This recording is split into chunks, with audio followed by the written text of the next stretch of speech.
brought to you by Silver Pumps. Top quality और consistent performance के लिए सिर्फ सिल्वर पंप्स, नाम याद रखना। ये बिहार सरकार के पूर्व शिक्षा मंत्री रहे हैं और फिलहाल आरजेडी विधायक भी हैं। इन्हें आप पहचानते होंगे, ये डॉक्टर चंद्रशेखर है।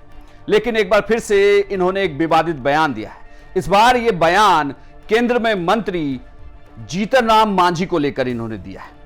एक सभा में बोलते हुए डॉक्टर चंद्रशेखर ने जीतन राम मांझी को पाखंडियों का बाप तक कह डाला है। इसको गंगा जल से धो के पवित्र किया। अब ये उन्हीं का जूठा उठा रहे हैं। अगर वो कहें कि हम भी अम्बेडकर के दीवाने हैं तो समझिए नहीं, ये पाखंडियों का बाप है। ये पाखंडियों का बाप है।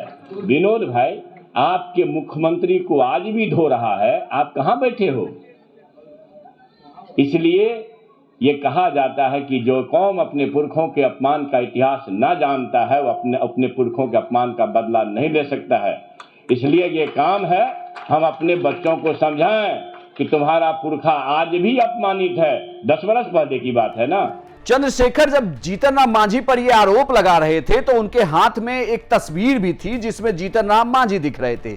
इस तस्वीर को दिखाते हुए उन्होंने पाखंडियों का बाप बताया है, साथ ही पुरानी घटना का हवाला दिया है। डॉक्टर चंद्रशेखर ये बयान मोतिहारी में आयोजित अंबेडकर जयंती समारोह में दिया है, जिस दौरान जब वो सभा को संबोधित कर रहे थे उसी दौरान उन्होंने डॉक्टर चंद्रशेखर जीतन राम मांझी पर बोलते हुए उन्होंने ये बात कही कि जो गंगा जल से धोकर पवित्र किया, अब ये उन्हीं का जूठा उठा रहे हैं। अगर वो कहें कि हम भी अंबेडकर के दीवाने हैं तो समझिए कि ये पाखंडियों के बाप हैं। दरअसल बिहार में विधानसभा चुनाव को लेकर अलग अलग जातियों के नेता बनने की एक होड़ चल रही है। एक वहीं दूसरी ओर अलग अलग जनसभाओं में भी नेता एक दूसरे पर आरोप लगा रहे हैं।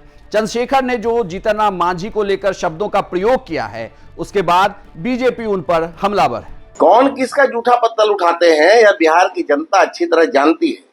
पाखंड के सिरमौर तो महाज्ञानी चंद्रशेखर जी हैं, जिन्होंने अपने मंत्रित्व काल में शिक्षा जगत की क्या दुर्गति कर दी थी और शैक्षिक जगत के सबसे दुर्दांत व्यक्ति के रूप में चर्चा में आए थे।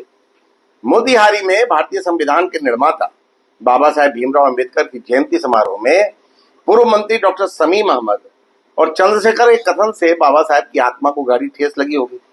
केंद्रीय मंत्री जीतन राम मांझी एनडीए के मजबूत स्तंभ हैं। अनुसूचित जाति वर्ग के मुसहर समाज से आने वाले श्री मांझी के बारे में पूर्व मंत्रियों का बयान उनकी सामंतिक प्रवृत्ति को प्रकट करती है। मुसहर समाज इसका बदला विधानसभा चुनाव में अवश्य लेगा। तैयार रहिए, आपकी पार्टी को तो जनता धूल सुश्रित करने को तैयार बैठी है, वक्त का इंतजार कर रही है। आपको बता दें कि इससे पहले भी बिहार के पूर्व शिक्षा मंत्री डॉक्टर चंद्रशेखर अपने बयानों को लेकर घिरते रहे, चाहे वो उन्होंने रामायण को लेकर बयान दिया हो या इससे पहले भी उनके कई बयान वायरल हुए हैं। डॉक्टर चंद्रशेखर के कुछ बयानों को लेकर आरजेडी की काफी फजीहत भी हुई थी, लेकिन चंद्रशेखर अपने बयान पर कायम रहे। आपको बता दें कि इससे पूर्व जब महागठबंधन की सरकार थी तो उसमें शिक्षा मंत्री रहे थे डॉक्टर चंद्रशेखर और अब उन्होंने जीतन राम मांझी पर बयान देकर एक बार फिर से वो सुर्खियों में हैं। उनका ये बयान काफी वायरल है। इस खबर पर आपकी क्या राय है हमें कमेंट बॉक्स में लिखकर जरूर बताएं और बिहार की तमाम खबरों के लिए देखते रहिए सिर्फ बिहार तक।